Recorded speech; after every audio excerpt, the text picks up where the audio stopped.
Okay, guys, so today I wanted to talk about Twitter and misinformation in general. So I log on to Twitter, and this is the top post on my For You page. Keep in mind, I don't follow I don't follow any conservatives whatsoever, and it's just promoted. Like, Twitter is completely cooked. You log on, even if you follow absolutely no one, this is the type of stuff that you're going to get. Elon Musk, guys like Dr. Drew, who are just grifters using their medical degree as some kind of appeal to authority fallacy, where they can just use that as an excuse to hawk any kind of medical conspiracy theory and say that, well, I have an air of authority about it because I'm a doctor, trust me. So let's just get into what Dr. Drew is saying in his most recent kind of like freak out post. He says, "This weekend, YouTube creators accused me of spreading medical misinformation and took down 2 videos with an MD and a lawyer. So once again, if you're an MD and a lawyer, it is impossible for you to spread medical misinformation. I've been a board certified physician for over 40 years, twice the amount of YouTube's existence. So let's take a closer look at the timestamps they say are harmful." It includes a screenshot, which I think is really cute. Violation 1, medical misinformation at 22:52. Dr. Kelly Victory shares her professional opinion about young people who are injured by mRNA side effects, saying the vast majority of people who have been injured are young, healthy people who are under the age of 50, who had fundamentally zero risk from COVID itself. They all got COVID. 98% of the population has documentation they've had COVID. These are people who would have been fine if they were just left alone. 2 people on screen, at Dr. Kelly Victory and me, are licensed board-certified physicians who completed medical school decades ago. I was chief resident at Huntington Hospital, an assistant clinical professor in medicine and psychiatry at Keck USC, and a director of addiction services at Las Encinas Hospital for 25 years. Do I agree with everything Dr. Victory says? I do not, and she wouldn't hesitate to say the same about me often on my own show. But I have a commitment to free speech and open debate between dissenting experts. It's not a medical misinformation for a licensed doctor to provide an opinion on a broadcast. Well, if you're spreading medical misinformation with that opinion, then it quite literally is medical misinformation. So let's just see what they said. And the real tragedy with this, Drew, is that the vast majority of the people who've been injured are young, healthy people, people who were under the age of 50, who had fundamentally zero risk from COVID itself. They all got COVID. 96%, 98% of the population has documented and well known that they had COVID, okay? These are people who would have done fine if they'd just been left alone. But instead, they were maimed, many of them against their better judgment, against their best, interests. They could, they had to do it to keep their jobs, to go to school, to whatever it is. And so they were harmed. And the real So it's funny that he tries to say, do I agree with everything that Dr. Kelly Victory does? And he's like, no, I do not. Okay, but in this one clip where you did get flagged for spreading medical misinformation, you were agreeing with literally every single thing she was saying. She's like, yeah, young people got the vaccine. They wouldn't have been hurt by COVID. He's like, yes, yes, yes. And now they're maimed because of the vaccine. He's like, agree. So yes, this is medical misinformation. I mean, famously, Joe Rogan is pushing medical misinformation. He's saying the vaccines are more harmful for young people than COVID-19 is for young people. And then we got this clip. So this is a pretty famous clip. And just like a little bit more context, you can find this out in less than 2 minutes of researching this topic. And Joe Rogan went on and on about this for years, to the point where even my friends who are very liberal, progressive people were like, well, I do think that the vaccine causes more myocarditis than COVID would. So maybe young people shouldn't get vaccinated. And it's like, it takes you 2 minutes to look up a study where it says COVID-19 gives you more myocarditis even in young people than the vaccine would give you. For young boys in particular, there's an adverse risk associated with the vaccine. It's like Yes. a 2 to 4-fold increase in the instances of myocarditis. Yes, but you know versus what? Hospitalization. You know that there's an COVID. increased risk of myocarditis among that age cohort from getting COVID as well, which exceeds the risk of myocarditis from the vaccine. I don't think that's true. I don't think It it's is. true. No. I don't think it's true that there's an increased risk of myocarditis from people catching COVID that are young versus increased risk of myocarditis from the vaccine. No, there is. There's both. Well, let's look that up because I don't think that's true. There's bo- Myocarditis is more common after COVID-19 infection than vaccination. But is this with children?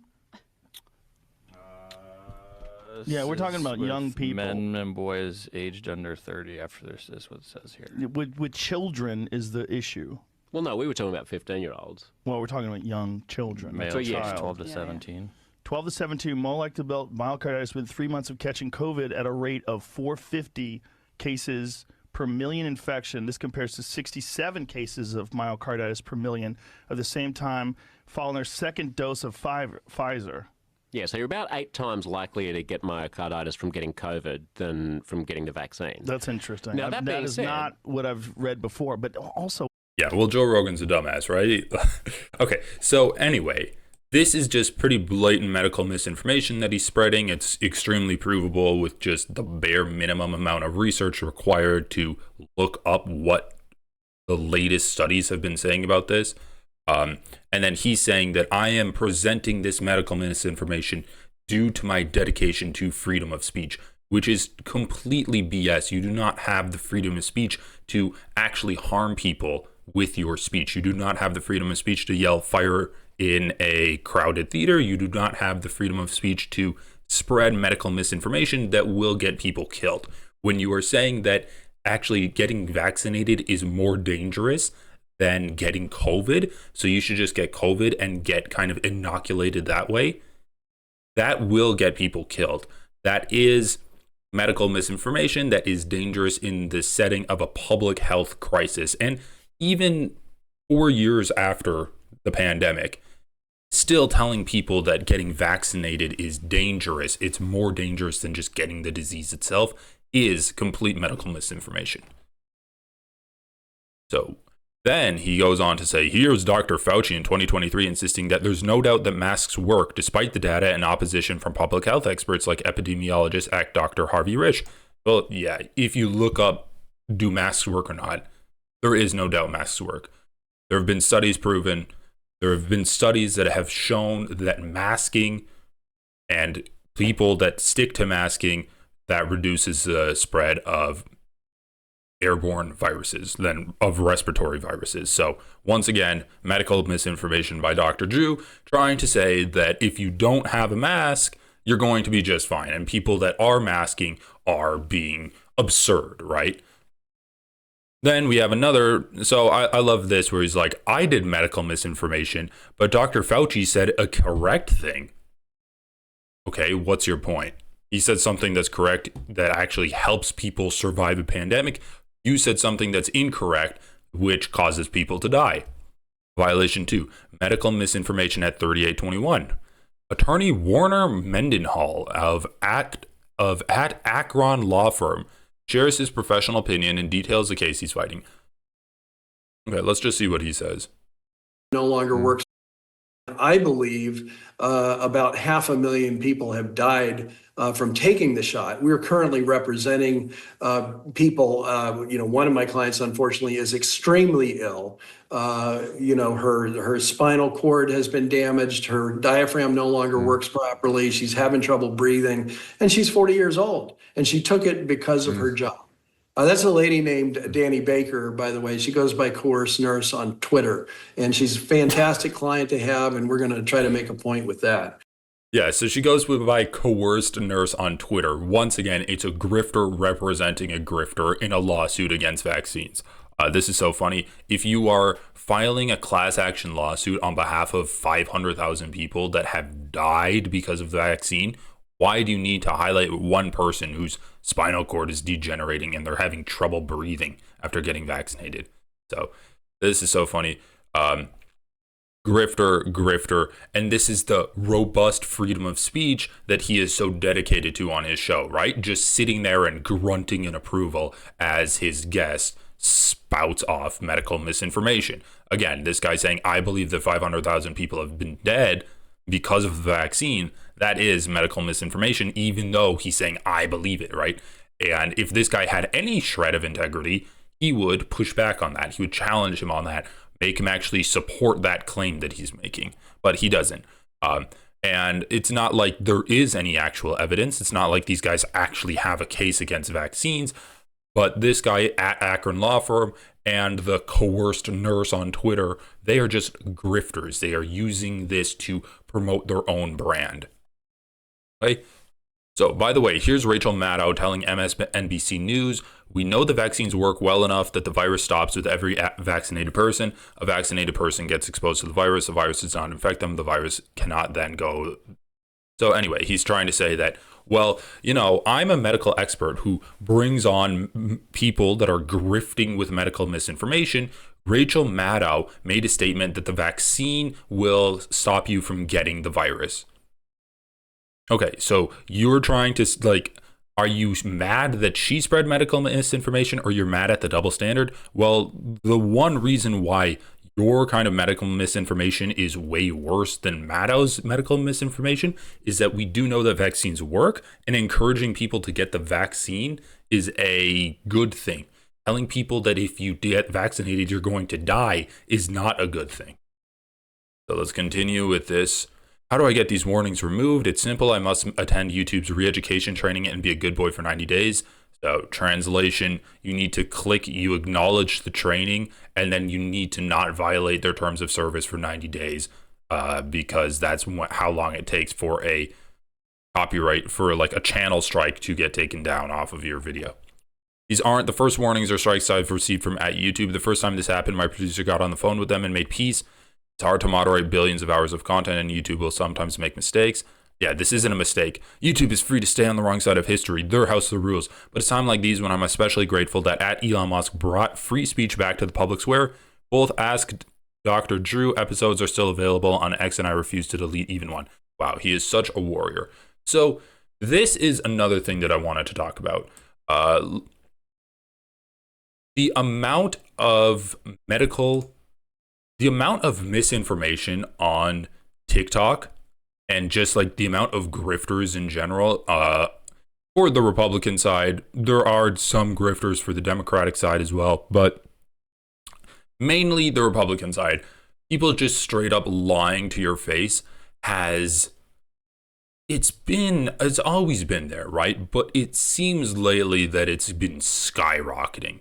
And I really think that with these billionaires owning social media platforms and encouraging this kind of misinformation, we are heading into a very dark time. So we have Jeff Bezos. He owns the Washington Post, and he was famously told them to pull your endorsement of Kamala Harris, and that had a whole bunch of repercussions. We have all of these billionaires owning kind of the modes of communication, and they are all kind of kowtowing to Donald Trump. Now, of course, we know Elon Musk. Mark Zuckerberg is another one who is really snuggled up to Mega. He is Dana White up his asshole right now on the Meta board of directors. We have this from Libs of TikTok. Biden appears to slam Mark Zuckerberg and Elon Musk for getting rid of fact checkers and calls to hold social media companies accountable. Democrats can't stand that we have free speech because they need to censor and lie in order to win. So, yes, getting rid of fact checkers is lying. I mean, do you see how inverted the conservative worldview is right now?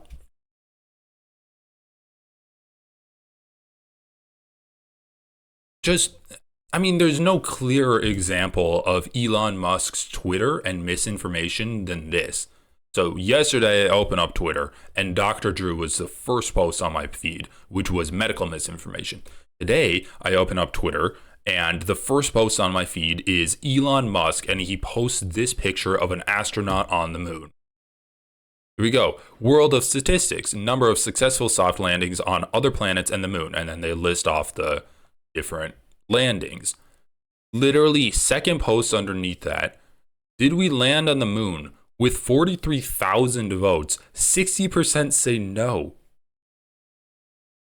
So how, and then what do we have? And then everything underneath that is just fake moon landings. The fact that we have so many people denying the moon landings show how little trust Americans have of their government to tell them the truth. So this person's like, yeah, I think we landed on the moon, but you know, the government is so bad right now that can you blame people for not believing it? Fake moon landing. Why has nobody been back? I bet you everything I own that you can't do it. And if you can't, nobody can. I'm embarrassed by how many moon landing deniers I see in comments.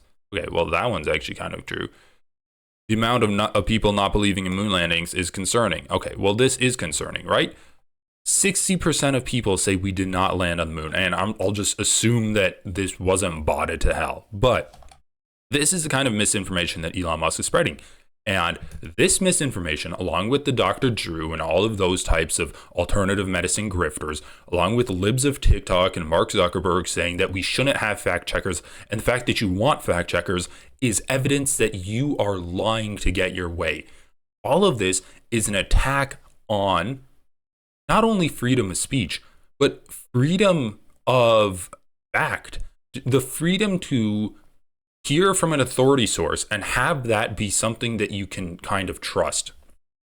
That is completely stripped away from you now. When your authority sources are Elon Musk, Donald Trump, Dr. Drew on Twitter, all of these guys who have incentives to lie to you, you can actually no longer trust anything that you're seeing.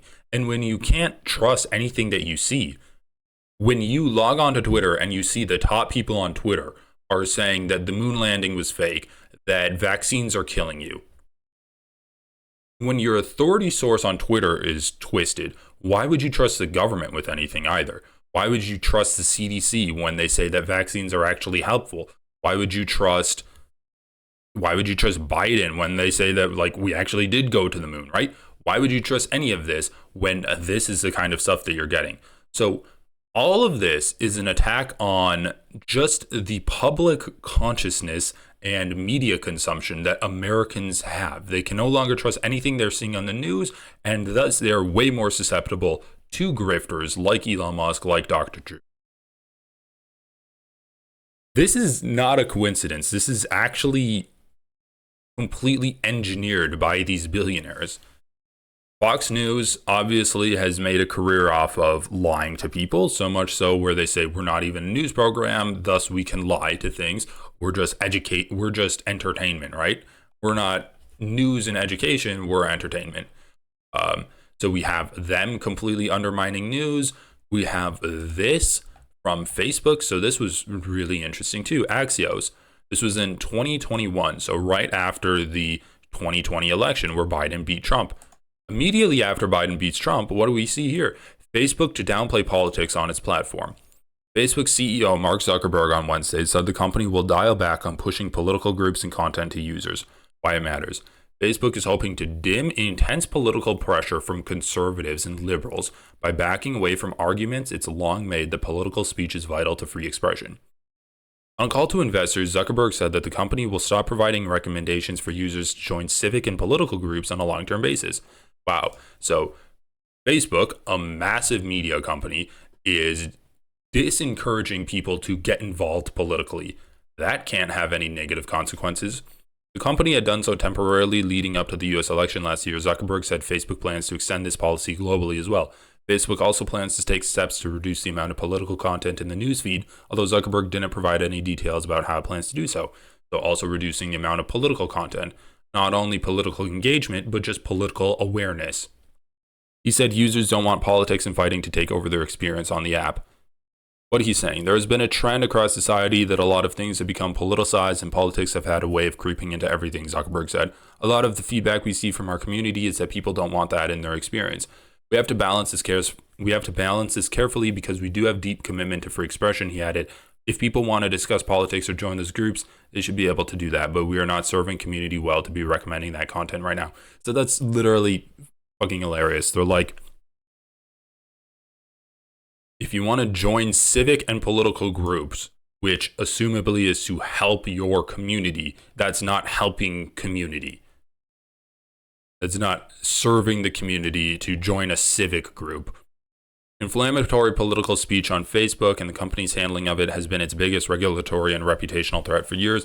In recent months, the company has faced growing allegations for conservatives that it, along with some of its peers, intentionally censors their speech. Of course, because conservatives want to lie. Because guess what? The truth does not support the conservative worldview.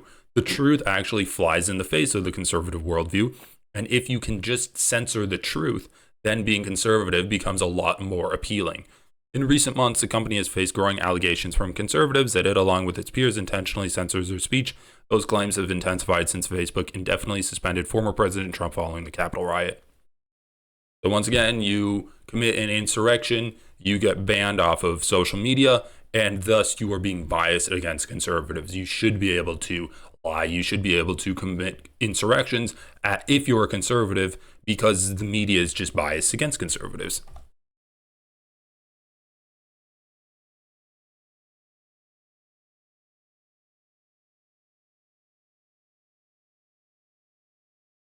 Okay, so let's take a look at this now. So what are the effects of this? What are the effects of people coming on to Joe Rogan's show and just lying to his face, spreading misinformation that way? What's the effects of billionaires like Elon Musk and Mark Zuckerberg allowing misinformation to flourish on their social media platforms that they own? What's the effect of other billionaires who own paper media publications like the Washington Post, like the New York Times, of causing misinformation to spread on there? Well, we have a pretty clear indicator of that. Once again, I said that lying supports conservatives and fact-checking does not support the conservatives. I mean, we literally saw libs of TikTok saying that if we have fact-checking, then the Democrats can't lie. Or if we get rid of fact-checking, then the Democrats can't lie in order to win. It's like the amount of projection here is staggering. Yeah, the Democrats are the ones lying in order to win. That's why they want to keep fact-checking. Hilarious. The link between media consumption and public opinion. So this was a article written in Ipsos on 2024 of October of 2024. We live in two Americas. Partisanship has created a deep divide among Americans on politics and beyond. However, beneath partisanship, media source is also significantly correlated with Americans' views. Americans' primary news source plays into what they believe to be true, their own daily personal economic situation, and ultimately how they view former President Donald Trump and Vice President Kamala Harris. Below are 5 charts on how news sources affect Americans' views on the issues and how this might affect the 2024 election. So that's interesting, right? How it might. So this was before the election actually took place. The biggest problem depends on who you ask. The main issue is vastly different depending on where Americans get their news, particularly at the edges. For viewers of Fox News or conservative media outlets like Breitbart or Newsmax, it's immigration. For cable news or national newspaper consumers, it's political extremism and threats to democracy. We live in a nation with multiple realities. 2. Sometimes misinformed views of reality.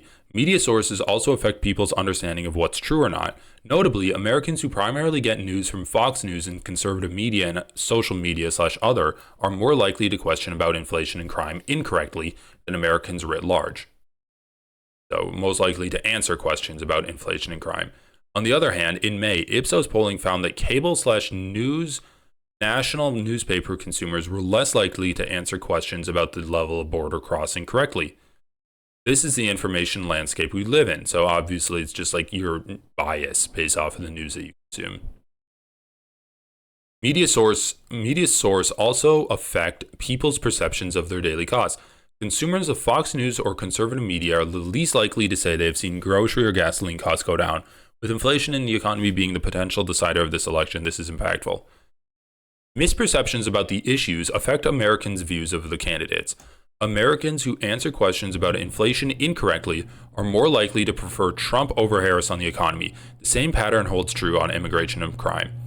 Americans who have correct information on current political issues more likely say Harris is stronger on policy areas. So the black circle is answered correctly, the white circle is answered incorrectly. And we can see that on the issues of healthcare, political extremism, crime or corruption, economy, war, immigration, everyone who, like the people that answered these questions basically took a test and failed the test are more likely to vote for Donald Trump. The people that took the test and passed the test are more likely to vote for Kamala Harris.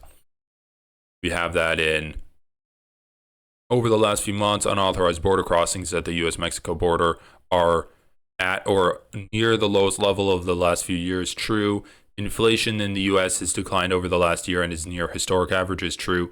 Violent crime rates are at or near all-time highs in most major American cities. False. Diverging realities ultimately affect ballot choices. Americans who answer questions about inflation, crime, and immigration incorrectly are more likely to opt for Trump, while Americans who answer those questions correctly prefer Harris. So we can see here where it says, misinformed views on immigration, crime, the economy correlated with ballot choice. Question, correct answer in parentheses. So violent crime, inflation in the U.S. has declined. The U.S. stock market is at or near all-time highs. Over the last few months, unauthorized border crossings are at or near the lowest level in the last few years. So literally, this is just like the most basic facts about key political issues. So violent crime, inflation, stock market at a high, border crossings at a low. And Republicans are like, no, violent crime is actually at a high. We're going to answer that incorrectly. No, we're going to say that inflation hasn't declined. We're going to answer that incorrectly. No, we're going to say that the stock market is actually doing horribly. We're going to answer that incorrectly. No, we're going to say that border crossings are not at an all-time low. So it's like Republicans are getting all of these wrong because they are misinformed. And once again, the entire Republican media apparatus is designed to lie to the voters, okay? Because the truth does not support Republican positions. Say it with me, everyone. The Democrats are able to answer this correctly, and their positions are informed by the truth. Democrat politicians and Democrat voters are informed by the truth, and that's why they have the positions they have. It shouldn't be any surprise that today's media landscape is polarized, particularly at the edges. This isn't without consequence. The end result is that Americans feel that crime, immigration, and the economy are all worse than they actually are. This will affect the election. Watch this space. So this is a really important thing to understand. When you see Republicans lying and you see grifters flourishing on YouTube, flourishing on Rumble, flourishing, and now we're going to see them flourishing on Facebook and Instagram too, now that we got rid of that fact checking, and now that Mark Zuckerberg has snuggled up to Mega and said that we need to have less politically correct things on my website. When you see billionaires coming out and just lying to people's faces on the Joe Rogan Experience, Elon Musk coming out and saying that Americans are so fucking stupid on his Twitter, and he's saying that we need to have these H-1B visas come in because Americans are just so stupid, we can't actually have them work at all. This is all by design. Why would you want to have a well-informed public if you are a billionaire that's basically running the country and you are making profit off of people being stupid? You are making profit off of people doing the worst job imaginable, either at like a Tesla factory or an Amazon packaging plant, where they are just working and they're basically just like little meat robots. You don't actually need them to think at all. Why would you want to have an educated American when you can have an educated Indian immigrant where you can then hold that poor immigration status over their head and basically make them work for nothing that an American would work for? You can get rid of all of their kind of workplace protection rules, because if they ever step out of line, that immigration status is then used against them and they are deported.